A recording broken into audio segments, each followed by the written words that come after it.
וכשהשמש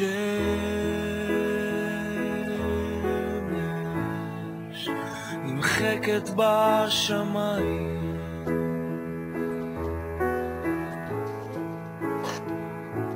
והלב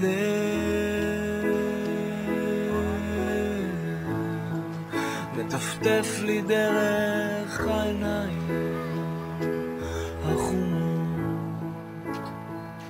אז אני זוכר שיש ידיים שרוצות אותי קרוב.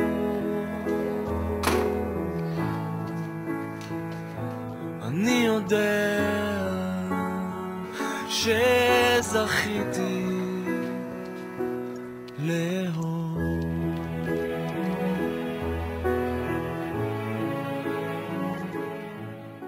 שמי חנה, אני אימא ל5 ילדים, יש 2 ילדים בוגרים ו3 קטינים, ו2 מתוכם ילדים עם צרכים מיוחדים. כשאלומה נולדה, היא קודם כל ילדה עם תסמונת דאון, היום היא בת 11, וכשהיא נולדה היה לי קושי. קודם כל לא ידעתי מה זה, מאוד נבהלתי ולא ידעתי איך לטפל בה, למרות שהיו לי עוד 2 בוגרים בבית. החלטתי שאני זורמת עם הזרם, פשוט מגדלת אותה לפי תחושה אמהית, זה הכל. עם זה היו לי המון נפילות איתה בדרך, כמו להיאבק במחלקת חינוך או להיאבק בביטוח לאומי, ולא, ילד עם צרכים מיוחדים, אני רוצה שילוב, אני לא רוצה שילוב, אני לא יודעת למה זקוק הילד, מי ייתן לי, מי יתרום לי, לאן אני פונה, ממש נפלתי בין הכיסאות. היא לא הלכה על הרגליים עד גיל קרוב ל5, היא גם לא דיברה, הייתה זוחלת על הטוסיק. הייתי הולכת טיפולים בהתפתחות הילד, פיזיותרפיה, ריפוי בעיסוק, טיפול בדיבור, לא הייתה לי שום עזרה. לא ידעתי בעצם לאן לגשת, לאן לפנות, חיפשתי אפילו אגודה כלשהי ולא מצאתי. יער. יער, מה היה לנו ביער? אוכל. נכון, מה אכל? אופית. נכון, מה מאוד. ממש אדמה. תפוח אדמה, נכון. ומלח. נכון, ומה הלכנו לכתוב? זוכרת? כן. אני. מה? מה? מה כתבנו? שזה שקדים. שקדים ירוקים, נכון, מה עוד? אני ובגדולים. כן? כן. נכון, שיחקנו בכדור? גול, סל. גול וסל, נכון. אחרי אלומה באה לי ילדה רגילה, ואחרי הילדה הרגילה הגיעה לי עוד ילדה מיוחדת.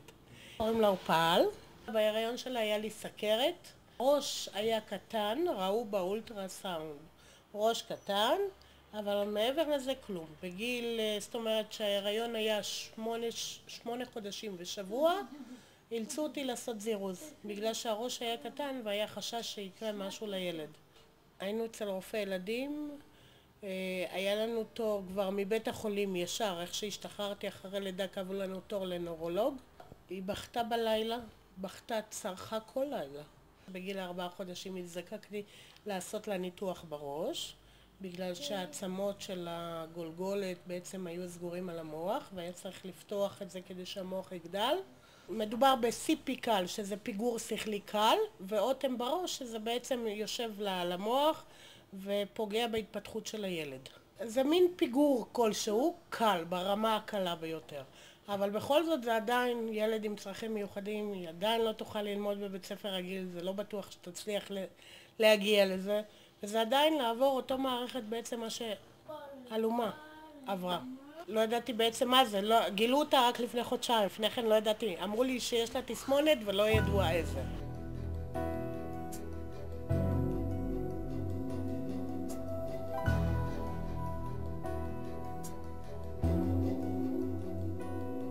לתת את הנשמה ואת הלב,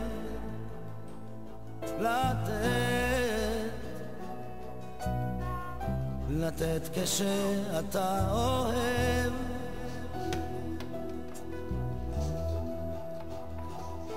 ואיך מוצאים את תגידי לי עוד משהו, אני רוצה לשאול אותך משהו. מה היא אמרה? כולם בריאים בבית? כן. יהיה מישהו חולה? לא. זהו, נגמרו? וכאבי גרון לכולם נגמרו?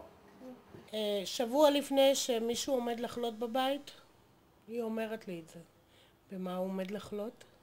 מה יהיה לו? אם יהיה לו חום, אם יהיה לו כאבי גרון, אם אני צריך אשפוז עם הילד, הכל היא אומרת לי. ובאמת, אחר השבוע זה פשוט קורה. היא מנבאה לי את העתיד, והיא רואה לי דברים. אני פשוט עמומה מהילדה הזאת. זה לך כיף, נכון? זה מאוד משהו. משהו, ואני רוצה חיבוק. אפשר לקבל? לא כזה, דוב גדול גדול. נותנת לי גדול גדול? לא מנה. מה? זה מאוד משהו אחד. מה את רוצה עוד משהו אחר? מור. מור, את תראי אותה מחר בבית ספר ובמועדונית, טוב? ממעלומה היה לי בבית ספר כשהייתי צריכה לרשום אותה בבית ספר. פה במגדל העמק רשמתי אותה לבית ספר רגיל עם כיתה מקדמת כביכול, זה נקרא חינוך מיוחד. והילדה שלי אחרי שנה הבנתי שהיא נופלת בין הכיסאות וזה לא מתאים לה, ביקשתי לעזוב. שלחתי אותה לחינוך המיוחד ואני מאושרת, אני האמא הכי מאושרת, היא כל יום נוסעת מפה, מחוץ למגדל העמק, והיא חוזרת חזרה, שעה נסיעה לכל כיוון, וזה דרך מאוד ארוכה, אבל היא מאושרת והיא שמחה. היא חוזרת לי כל יום ואני שואלת אותה, איך היה אלומה? היא אומרת לי, כיף היה לי אמא. גם היום עם הקטנה שלי, אני צריכה לעשות מאבק כוחות עם מחלקת חינוך, וזה מאוד מטריף את דעתי, למה בעצם נותנים לנו להיאבק? היא צריכה גן שפתי. צריכים להשקיע בה יותר בדיבור, יש לה קושי בדיבור. כל פעם שאני אומרת די נשברתי, אני כבר לא יכולה, אני מרימה ידיים, אני מסתכלת על הילדה והיא מחייכת לי ואני אומרת אני לא יכולה להסתבר, בעצם אסור לי, מה זה? תסתכלי אותה, איזה ילדה מאושרת, למה שאני אתן לה ליפול? בגלל שאין לי כוחות בעצם. אני גדלתי בעצם בלי משפחה, הייתי חיה בפנימיות, אחים שלי במשפחות אומנה, לנו לא היה את זה, מה לקבל בעצם מההורים, לא ידענו מה זה הורים. ואני מאוד רציתי לעשות בית חם לילדים. בעצם כשאני אגדל אצלי זה לא יקרה כמו שאומרים. לי אין זמן פנוי, אני מודה. יש לי כביסות, יש לי ילדים, יש לי שיעורי בית, יש לי את כל מה שקשור בילדים. אבל אני מוצאת בוא נאמר שעה בערב, לפני השינה אני מתפלשת למחשב קצת לפנק את עצמי. או איזה מקלחת טובה. אבל מעבר לזה לא. אני אומרת שהילדים יגדלו, יהיה לי את הזמן בשבילי לעשות מה שאני רוצה. אני לא מתייאשת, בכלל לא. אני חושבת שקיבלתי זכות מאלוהים. אני אומרת לך את האמת. אני מאוד נהנית, מאוד. אני אומרת לך את האמת, צריך המון כוחות בשביל זה. לא כל אימא ולא כל הורה, או אפילו זוג מסוגל לזה, ואני מאוד נהנית לעשות את זה, יש לי את הרצון של הנתינה, את הסובלנות ואת כל זה, ואני בכיף עושה את זה. הם גורמים לי כל כך טוב בלב, כל כך שמחה בלב, אין לך מושג. אני מאוד נהנית, מאוד מאושרת איתם, אני לא יודעת מה להגיד לך. טוב לי איתם.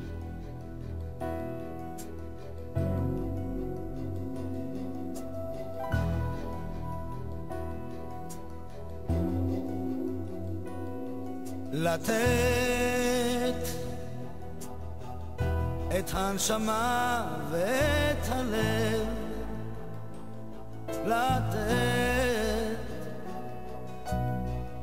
לתת כשאתה אוהב,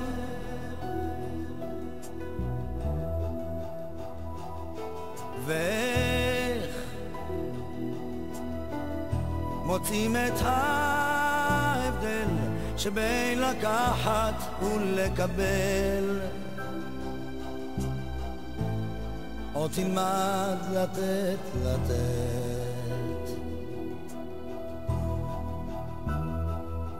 לגלות סודות בסתר, להתיר את צבח הקשר.